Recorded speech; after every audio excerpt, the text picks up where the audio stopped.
Галдан 1644 онд Дөрвөн ойрдын цонхлох аймагуудын нэг зүүн жигүүрийг өмгөөлөн явагч Цорс аймгийн тэргүүн Эрдэнэбаатар хотгочин Хунтайжийн 6 дугаар хүү болон төржээ.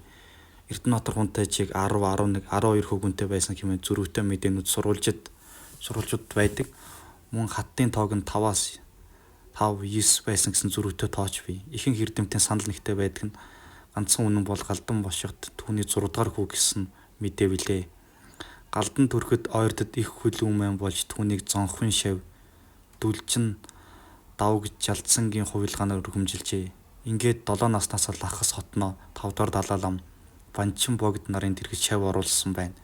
Галдан төвдийн өндөрлөгт мяндагт лам Инса Бирулуугийн хой түрээр тодорч 1656 оноос 10 жилийн хугацаанд төвдөд суралцаж далаа лам Банчин лам нарын тэргэж шавлан сууж Галдан Синг ахыхаа дараа 1671 онд далаа багшаас тусламж цол хүртэн 100 гаруй аймгийн ахлагч болсон юм.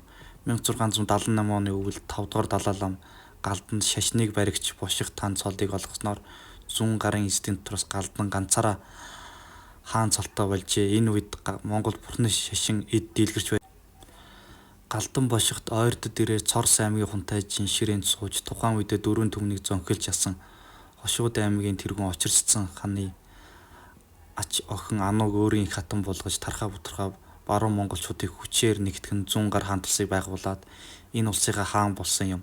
Хаан цолыг нь төвдийн далаа ламаас авав. Түүнийг зөвхөн баруун Монголын төдийгүй бүх монгол үндэстэг нэгтэн хүчрэг их ус байгуулах зорилготой байсан гэж зарим түүхчид дүгнсэн байдаг. Үүний тулд газар нутгаа тэлж цэрэг айрмаа зузаатгсаар байв. 1686 онд ихэд 100 гар хаан тулсын хүчрэг Саварт, Хами, Турфан, Кашгар, Сайрам, Бухар, Самарканд зэрэг болон Төв болон Дундад Азийн 1000 гаруй том жижиг хот багтсан байлаа. Энэ үед Төв Азийн хамгийн хүчрэг хүн Галдан бошигт байв. Тэрээр Оросдоо дипломат бодлого явуулах, худалдаа хийж элч төлөөлөх солилцох бодлого барьсан юм. Энэ бол бүр ааваас нь уламжилж ирсэн найрсаг харилцаа байсан юм. Орос хятадыг холбосон торгоны замыг хяналтандаа байлгаж байсан болохоор түүний өв Таата нөхцөл бүрдсэн байв.